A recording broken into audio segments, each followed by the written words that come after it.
हमने वजाहत कर दी कि वो हमारी संजीदगी का आलम यह है कि हमने बैठकर हमने वजाहत कर दी कि वो हमारी संजीदगी का आलम यह है कि हमने बैठकर देखते हैं अब पीडीएम सरकार के असल जो है उनका रंग क्या है वो आज सामने नजर आ जाएगा। दो बातें मैं ये कर लूं जी। एक बात ये है, पहली बात तो ये है कि देखें आइन से बालातर ना पार्लियामेंट है ना सुप्रीम कोर्ट है। तो 90 दिन की जो मुद्दत दे दी गई है आइन से भी कानून अपना रास्ता लेगा। मैं एक लाइन का बयान देना चाहता हूं, सिर्फ एक लाइन का बयान देना चाहता हूं। ये मुज़ाकरात वक्त ज़ाया करने की हुकूमत एक साजिश कर रही है।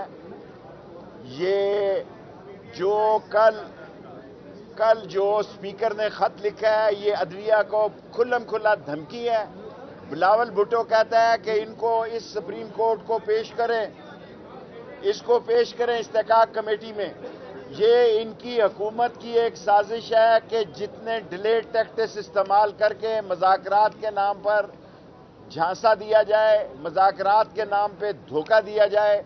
इनकी पोजीशन ही नहीं है। इलेक्शन यहाँ की कौन कराने जाएंगे? ये इनके पास कैंडिडेट ही नहीं है, इनके पास पोलिंग एजेंट ही नहीं है और ये भागेंगे। और सुप्रीम कोर्ट आज तक कायम है कि 14 तारीख को सूबे के इलेक्शन होंगे। इनको लग पता जाएगा एक एक से।